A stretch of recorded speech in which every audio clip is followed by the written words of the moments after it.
Alright मेरे प्यारे प्यारे दोस्तों, मैं हूं हारिस सुल्तान। और जो मैं बड़े अरसे से चाहता था कि ऐसा हो, वो अब लग रहा है कि होने जा रहा है। और वो हो रहा है किसकी वजह से? प्रेसिडेंट ट्रंप की वजह से। जैसा कि आप लोग जानते हैं कि पीएम मोदी अभी डोनाल्ड ट्रंप से मिलने गए थे और वहां पर कुछ बड़ी इंटरेस्टिंग डेवलपमेंट्स हुई और बहुत सारे लोग इसको वन साइडेड देख रहे हैं, कई कुछ ज्यादा खुशियां मना रहे हैं, लेकिन इसका न्यूट्रल पर्सपेक्टिव कोई नहीं पेश कर रहा। पहली बात ये कि ये नहीं कि सिर्फ प्रेसिडेंट ट्रंप इसमें ऊपर आए हैं, ना ही आप ये कह सकते हैं कि सिर्फ पीएम मोदी इसके ऊपर आए हैं। कुछ इसके मोटे मोटे जो मुहरकात हैं वो मैं आपको बताऊं। पहले मैं अपनी ओपिनियन आपको दे दूं। मैं हमेशा से ये कहता चला आ रहा हूं कि इंडिया दुनिया की सबसे बड़ी डेमोक्रेसी है और अमेरिका दुनिया की सबसे पुरानी कंटिन्यूअस चलती हुई डेमोक्रेसी है। तो इंडिया की जो अलायंस है वो नेचुरली वेस्ट या अमेरिका के साथ बनती है, रशिया के साथ नहीं बनती। लेकिन चूंकि हमारे इंडिया में बहुत सारे लोग हैं, उनको क्योंकि इंडिया रशिया के साथ उनके बड़े पुराने ताल्लुकात हैं डिफेंस की वजह से, और एक ये पाया जाता है इंडिया के अंदर, और मुझे बड़ा लोगों ने बुरा भला कहना है लेकिन कहते नहीं, उससे कोई फर्क नहीं पड़ता, कि जी 1971 में जी यूएसएसआर ने हमारी हेल्प की थी, अमेरिका ने पाकिस्तान की हेल्प की थी, तो देयरफॉर हम रशिया के ज्यादा करीब हैं। इतनी पुरानी बात है। पहली बात तो ये कि वो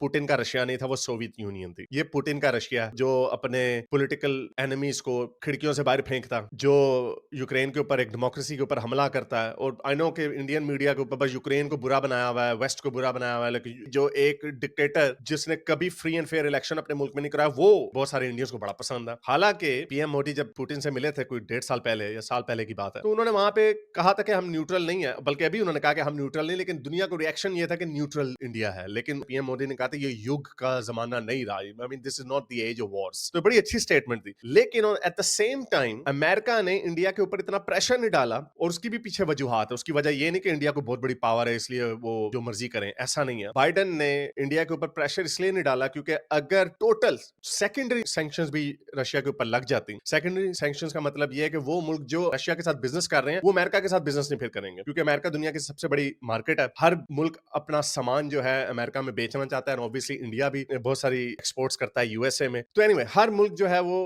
अमेरिका के साथ ट्रेड करना चाहता है। तो बाइडेन ने इंडिया के ऊपर प्रेशर इसलिए नहीं डाला कि आप इनका ऑयल ना खरीदें, क्योंकि अगर टोटल बैन लग जाए ऑयल एक्सपोर्ट्स पे तो ऑब्वियसली ऑयल की जो कीमतें हैं वो शूट अप कर जाएंगी। तो इस वजह से बाइडेन ने जान के सेकेंडरी सैंक्शंस रशिया के ऊपर नहीं लगाई थी। और obviously you can't really blame India कि भाई हमें अगर सस्ता तेल मिल रहा है तो हम क्यों ना अपनी इकोनॉमी को देखें, हम क्यों इस चक्कर में पड़े। सो दैट्स व्हाई लोगों को लगता था कि इंडिया न्यूट्रल है, और चाइना ने भी अपना स्टांस तो न्यूट्रल रखा हुआ था, लेकिन they were also buying oil from Russia. तो अब क्या हुआ? अब मोदी गए उधर, ट्रंप ने कहा भाई इंडिया सबसे हैवी रेट पे हमारे ऊपर टैरिफ्स लगाता है, तो जो टैरिफ्स आपने हम पे लगाए हुए हैं वही रेसिप्रोकेट हम आपके ऊपर कर देंगे। अभी ट्रंप की नई स्टेटमेंट आई, उसने कहा कि he was not happy about it, but that's how things work. और ये बात सही है, it's a fair point. But in return March के जो ऑर्डर्स हैं दोनों चाइना ने और इंडिया ने कैंसिल कर दिए ऑयल के ऑर्डर्स फ्रॉम रशिया, और उसके बदले में फिर आप ऑयल कहां से लेंगे? वो उन्होंने ये धमकी लगाई बैक चैनल पे कि अगर आप रशिया से ऑयल खरीदेंगे तो फिर हम आपके ऊपर मजीद सैंक्शंस लगा सकते हैं। तो खैर ये ऑब्वियसली एक एम्प्टी थ्रेट थी, पता नहीं क्या थी, लेकिन उसके लिए आपको अल्टरनेटिव भी देना पड़ेगा। तो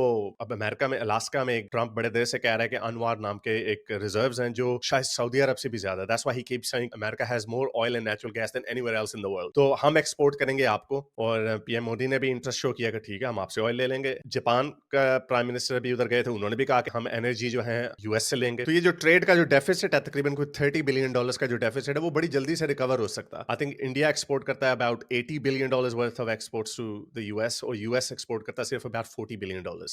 रफली अबाउट $40-45 बिलियन का जो ट्रेड का डेफिसिट है वो इक्वलाइज किया जा सकता है अगर इंडिया अपने आप को ओपन करे। नाउ ट्रंप की बात यह है कि अभी हम शायद और जो इंडस्ट्रीज हैं जैसे हार्ली डेविडसन के ऊपर बड़ा 100% टैरिफ लगाया हुआ है इंडिया ने, जिसकी वजह से हार्ली डेविडसन एक्सपोर्ट नहीं कर सकता, कंपेटिटिव नहीं हो सकता। तो अभी तो ये भी उनकी उम्मीद है कि शायद इंडिया जो टैरिफ्स है वो लो करेगा तो हम भी फिर टैरिफ्स कम कर देंगे। तो ये तो एक अमेरिकन पॉजिटिव बात है। लेकिन इंडिया के हक में क्या बात है? ऑब्वियसली इंडिया इज सेइंग कि भाई अगर आपने हमें ऑयल से रोकना है तो उसका नेमल बदल दें, हमें कोई इसका अल्टरनेटिव दें। So obviously alternative can be done and Trump is happy about that. ये दूसरी बड़ी बात कि इंडिया F-35 खरीदेगा और मजीद डिफेंस इक्विपमेंट अमेरिका से खरीदेगा as opposed to Russia. Russia का हमने देख लिया कि रशिया के S-3000 जो मिसाइल हैं इसराइल ने धजियां उड़ा दी ईरान में। इसी तरह जो रशिया के जो फाइटर जेट्स हैं वो यूक्रेन के ऊपर नहीं उड़ते क्योंकि उन्हें डर है कि वो गिर जाएंगे। तो यानी यूक्रेन जिसकी कोई एयरफोर्स भी कोई खास की एयरफोर्स नहीं है, उसकी कोई एंटी एयरक्राफ्ट उसका डिफेंस सिस्टम है वो भी कोई इतना खास नहीं है। तो रशिया की टेक्नोलॉजी तो बड़ी माठी है। सो जितने मुल्क रशिया से अपने डिफेंस का इक्विपमेंट खरीदते थे वो कह रहे हैं यार ये तो हम पागल हो जाएंगे, इतने महंगे बिलियंस ऑफ डॉलर्स के हम डिफेंस इक्विपमेंट खरीद रहे हैं रशिया से, तो फजूल है। हाँ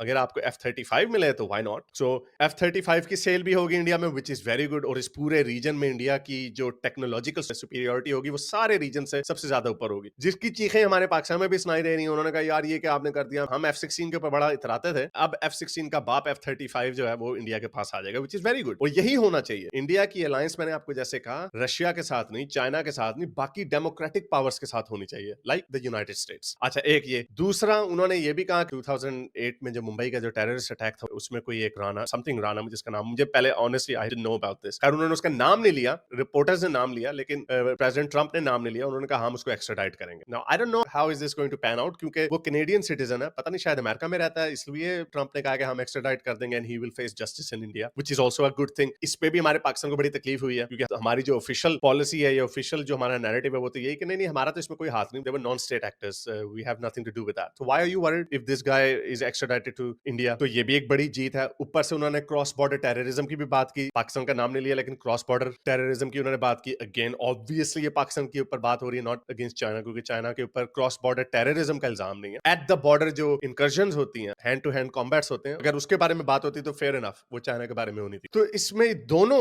विनर्स हैं मेरी ओपिनियन में, और दोनों ने गिव एंड टेक किया। दूसरा, पीएम मोदी ने जो इलीगल माइग्रेंट्स हैं अमेरिका में, उस पर भी उन्होंने बड़ी अच्छी स्टेटमेंट दी। उन्होंने कहा कि हम इलीगल माइग्रेंट्स के खिलाफ है, जो भी इलीगल अमेरिका में आता है उसको आप बेशक डिपोर्ट करें, ऑल्दो उसका एक सिस्टम होना चाहिए, उसको एक तरीके से डिपोर्ट करना चाहिए। उसके ऊपर भी जो बहुत सारे लोग गर्म है, उस पर भी मैं अमेरिका का नैरेटिव आपको बता दूं। वो ये कहते हैं कि जब हम इन डेस्परेट लोगों को जो बड़े उम्मीद से अमेरिका आए थे, उनको हम जब पकड़ के जहाज में डालेंगे, तो जहाज में तो 2 पायलट्स हैं और कोई 5-6 क्रू मेंबर होंगे, तो अगर बीच में 100-150 बंदा जो गुस्से में है, वो अगर उन्होंने हमला कर दिया तो फिर क्या करेंगे हम। तो इस वजह से उन्होंने उनको बेड़ियां लगाई थी। लेकिन इसको रिजॉल्व करने का एक ही सोल्यूशन है कि इंडिया को अपने जहाज भेजने चाहिए अमेरिका में, कि हाँ लाओ जी, पकड़ पकड़ के हमें लाओ, हम इनको वापस इंडिया लेके जाएंगे। So that should be the solution which actually happened with Colombia. Colombia के साथ यही हुआ, उन्होंने भी जहाज वापस कर दिया अमेरिका का। उन्होंने कहा ये किस तरह आप इनको उतार रहे हैं, इंसान है। तो उन्होंने कहा हम अपना जहाज भेज देते हैं। ओके फाइन, अपना जहाज भेजो, बल्कि इस पे भी आपका खर्चा होगा, यूएस का खर्चा नहीं होगा। सो ट्रंप क्लासिक अमेरिकन डिप्लोमेसी से काम रख रहा है कि carry a big stick but speak politely. तो ओवरऑल मेरी ओपिनियन में